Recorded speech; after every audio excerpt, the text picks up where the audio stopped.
Je te prendrai nu dans la Simca 1000. Il te prendra nu dans la Simca 1000. Bon, vous l'aurez compris, c'est pas une chanson de moi, c'est Les Chevaliers du Fiel. Et vous l'aurez compris aussi, on va parler de Simca. Allez, suivez-moi, c'est parti. Alors dans le cadre des Journées du patrimoine, on a eu envie de vous faire découvrir un lieu absolument génial et inédit qui s'appelle le musée Simca Passion. Et je suis avec Thierry L'Huissier qui en est donc le propriétaire. Bonjour Thierry, ça va ? Bonjour Amanda, oui. Très content de vous recevoir aujourd'hui, là. On est content, voilà. Donc ça fait 2 jours qu'on est ouvert là. Et donc hier ça s'est bien passé au niveau des visites, apparemment les gens étaient contents. Et puis là on a fini encore une session de 2 groupes ce matin et on a encore 2 groupes cet après-midi pour la visite de notre musée, voilà. Alors justement Thierry, comment vous est venue cette idée de créer un lieu tel que celui-ci ? Comment ça a germé dans votre tête de dire un jour, tiens je vais faire un musée Simca ? Parce qu'on s'était dit, au début, j'en ai acheté 1, 2, mes fils se sont mis dedans dans la passion automobile, ils ont commencé à en acheter, puis de la marque, ils se sont intéressés à la marque et tout. Et après, on en avait quand même pas mal collectionné et tout, refaites et tout, puis après on s'est dit, pourquoi les garder pour nous ? Donc on s'est dit, pourquoi pas ouvrir un lieu un peu atypique, hein, c'est pas un musée, c'est une exposition rétrospective des véhicules. Et en fait, pourquoi pas partager avec éventuellement des passionnés qui viendront éventuellement nous voir. Et c'est ce qui s'est ressenti hier. En fait, on s'est aperçu qu'il y avait des gens qui découvraient la marque, s'ils connaissaient, mais l'histoire, on leur a expliqué et tout. Et puis il y en a d'autres, par contre, ils connaissaient la marque et ça leur a fait plaisir de les voir, même s'ils ne sont pas toutes restaurées, mais ça permet d'expliquer la marque, l'histoire. On leur explique l'histoire du début jusqu'à la fin, malheureusement. Mais bon, quand on a revu les gens sortir, les mots sur le livre d'or et tout, ouais. Satisfaction. Ah oui. Alors, ce lieu, justement, vous l'avez totalement investi. Il y a combien de mètres carrés là ?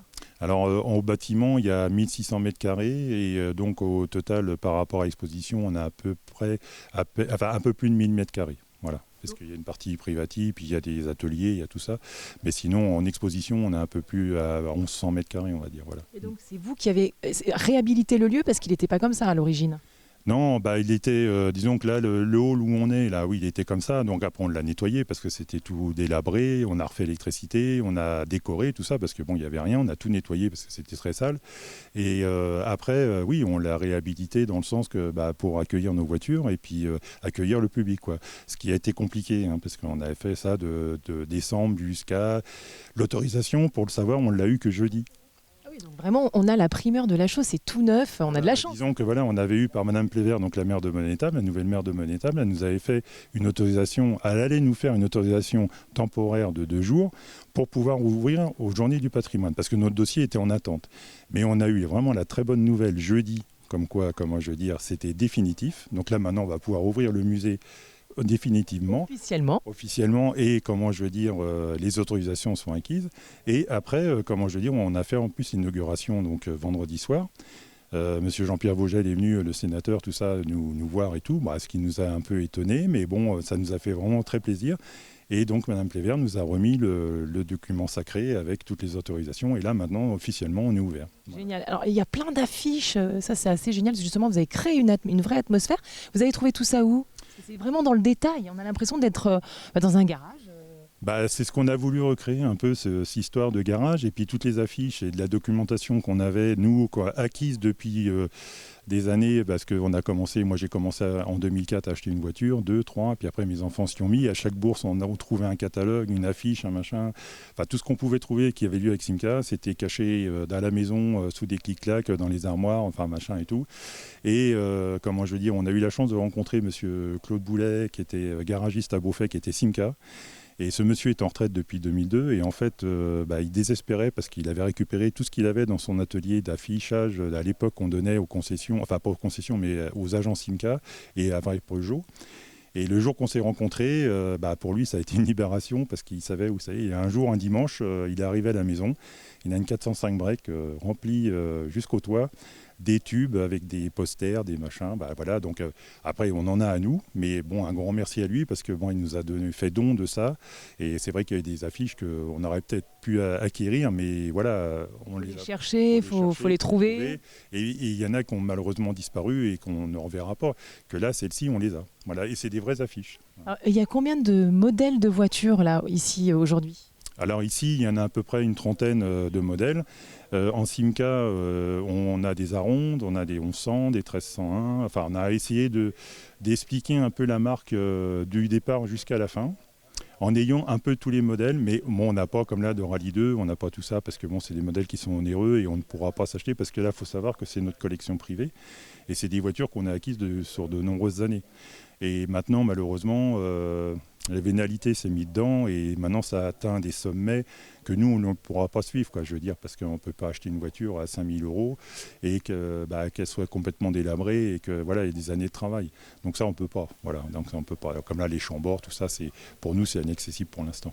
Alors, ce qui est fabuleux, c'est que c'est une histoire de famille, parce que vous parliez de vos fils. Donc là, en gros, on a compris, l'idée, c'était de retracer toute l'histoire de Simca.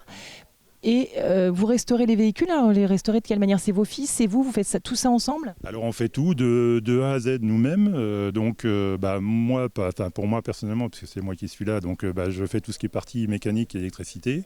J'ai mon fils Jonathan, lui il était carrossier et peintre, donc lui il fait il fait de la carrosserie et de la peinture, un peu de mécanique aussi. Baptiste, le petit dernier, lui il était mécanicien poids lourd.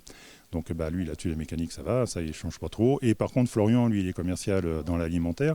Et lui par contre, il fait un peu de mécanique, mais par contre lui c'est plus les petits détails de finition. C'est-à-dire quand on finit une voiture, c'est lui qui va la nettoyer, c'est lui qui va remonter les accessoires, c'est lui qui va nous dire tiens les gars, faut mettre des bavettes, faut mettre ci parce que cette année-là il y avait ça comme accessoire. Et puis lui c'est le roi de la fédéologie de la voiture. C'est-à-dire que nous on intervient dessus en tout ce qui était mécanique, carrosserie. Tous les intérieurs, c'est lui qui nettoie et là-dessus, je lui tire mon chapeau parce que c'est du boulot, c'est des heures passées et je le vois encore avec ses chiffonnettes là et machin, et touchez pas à la voiture, mettez vos gants, machin et tout, parce qu'on se fait engueuler, hein. Même en étant président, je me fais disputer. Voilà. Alors la voiture la plus ancienne qu'on a ici, elle a quel âge? Alors la plus ancienne, elle est de 53. Voilà. La plus récente? La plus récente, alors attendez, 84, 84. Voilà. Okay. Et puis alors j'ai vu qu'il y avait également des voitures, parce que non seulement vous avez recréé des atmosphères, on a la caravane, on a le côté rétro-camping, enfin on a un bureau d'époque, etc. Il y a aussi une partie avec des petites miniatures, parce qu'en plus on fait mumuse. Et oui, on fait mumuse, on reste un enfant, de toute façon. Alors moi, ce qui était, là j'ai joué avec les petites miniatures, et maintenant je joue avec des grands jouets. Voilà, il y avait un de mes beaux-frères, malheureusement, qui est décédé. Je pense toujours à lui parce que quand je vois ça, il me disait toujours, tiens, voilà Thierry avec son jouet. Et il disait toujours ça parce qu'il disait, c'est un grand gamin, quoi. Je fais 1m96. Il me disait, mais voilà, le grand gamin, il s'amuse avec sa 1100. Voilà, c'était un petit clin d'œil à lui, quoi. Parce que franchement, j'ai joué avec les miniatures et maintenant je joue avec les grandes, les vraies. Voilà. C'est génial. Effectivement, Thierry est très grand parce que moi-même, je me sens toute petite à côté. Et alors, le véhicule sur lequel vous avez passé le plus de temps en termes de restauration? En restauration, éventuellement celle-ci, la 1301 verte, voilà. Celle-ci c'était à Florian, il l'avait acheté, il n'a même pas son permis. Donc en fait, c'est moi qui l'ai ramené, on l'a ramené avec une dépanneuse parce que on ne l'avait pas ramené par la route. Et après c'est moi qui ai roulé un petit peu avec quand on l'avait remise en route, tout ça. Et on a mis 10 ans pour la fiabiliser. La peinture est d'origine, mais par contre on a refait tout ce qui est mécanique, boîte de vitesse, tous les trains roulants, tout ça, le freinage. Et donc c'est une voiture, on a passé du temps dessus à la restaurer. Et après la 1100 Ti aussi, qui appartient à Jonathan, qui lui par contre a restauré tout ce qui était partie carrosserie, peinture. Vous voyez, elle est vraiment pratiquement neuve, elle est de 77.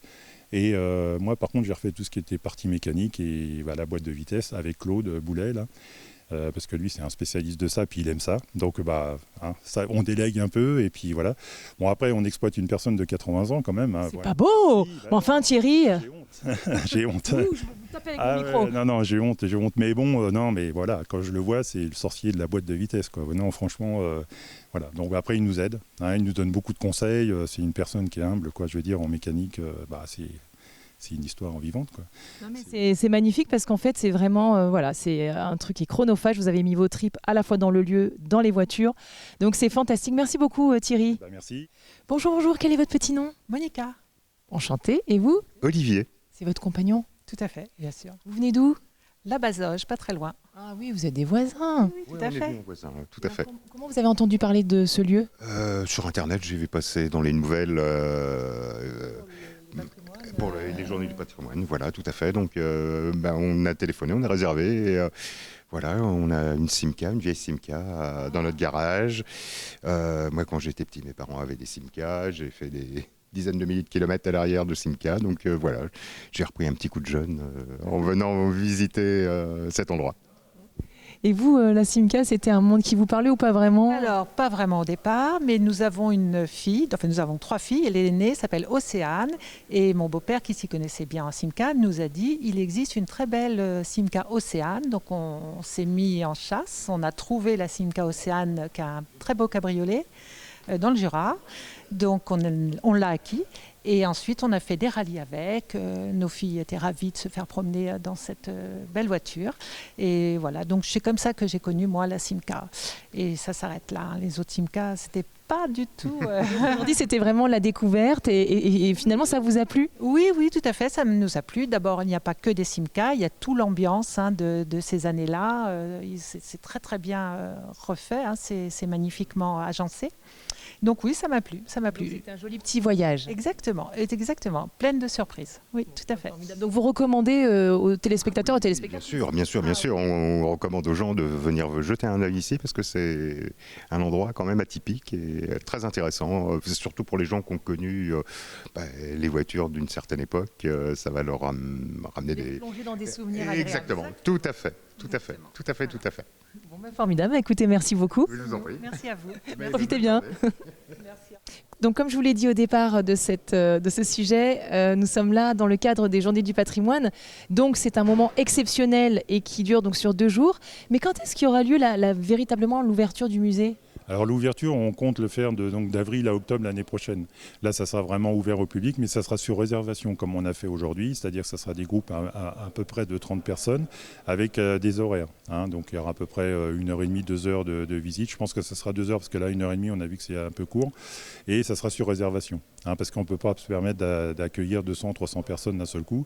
Donc, et puis comme c'est commenté, on aime bien avoir un petit groupe de façon à pouvoir expliquer aux gens la marque Simca, tout ça. Se poser des questions. Voilà, poser, et puis que ça soit interactif des deux côtés, qu'il y ait des questions et qu'on puisse répondre, et puis éventuellement dialoguer avec des gens qui étaient passionnés par Simca ou qui ont travaillé chez Simca aussi, quoi. Donc c'est pour ça que ça sera ouvert à partir d'avril l'année prochaine jusqu'en octobre. Hein.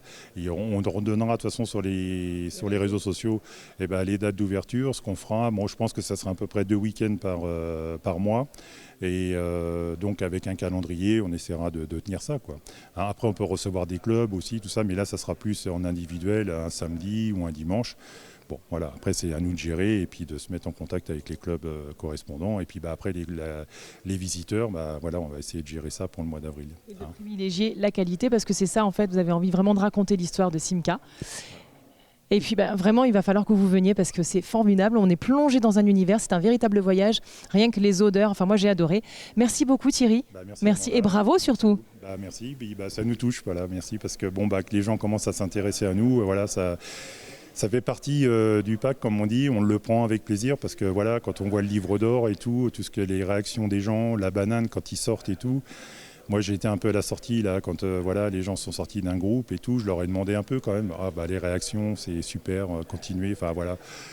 On est des amateurs, mais déjà, pour nous, c'est énorme, quoi. Je veux dire, c'est impressionnant, quoi. Je veux dire, le retour qu'on a déjà. Voilà.